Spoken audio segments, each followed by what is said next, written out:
Did you notice how well the feedback session went? Part of the reason for this was because Joan, the manager, delivered her feedback so skillfully.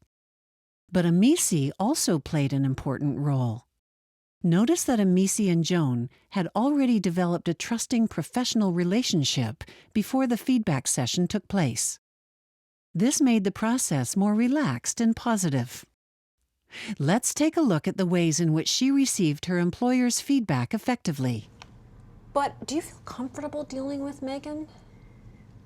The reason I ask is, for example, yesterday, I noticed when she came into the lunchroom and started chatting with you, I felt you seemed a bit shy with her.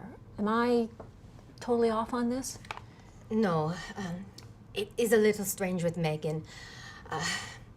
You see, where I'm from, a doctor is not someone a nurse chats with in the lunchroom. It's very separate. Do you know what I mean? Amisi was open to assessing her own performance. Research shows that self-assessment is not a skill that comes naturally to us, but it is an important part of our learning and development process. When assessing yourself, instead of looking at your general performance, which can be overwhelming, pay attention to how you perform specific tasks and break each task down into different parts. By doing this, your chance of identifying an area that needs work increases. Okay, thank you for explaining these things to me, Joan. I really appreciate it. Well, thank you. Whether Joan was offered positive feedback or suggesting some changes, Amisi accepted her comments graciously. She appeared confident, listened attentively, and thanked Joan for her comments. Feedback is a gift that will benefit you in the long run. And giving feedback can be difficult, so it's important to be encouraging and appreciative when receiving feedback. Amisi also didn't take Joan's feedback personally. Part of the reason for this was Joan's skillful performance in providing feedback. She focused on actions that needed to be changed, not on Amisi as a person. When you're receiving feedback from someone skillful or not, try to remain calm.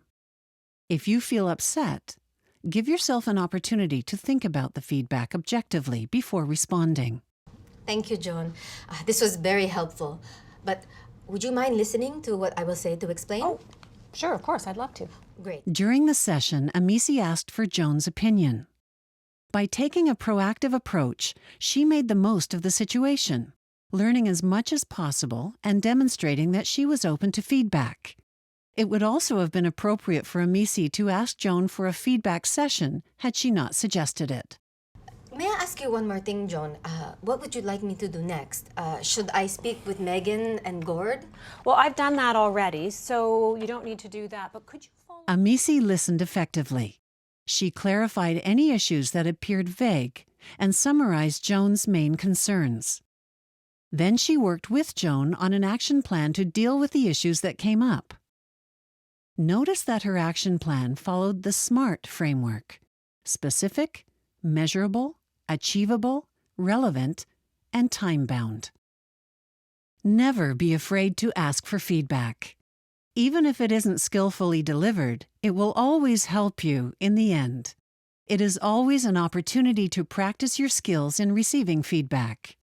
And now, armed with an understanding of how feedback should be given and received, you can try to probe deeper, guiding the conversation in order to get the most information possible about your performance.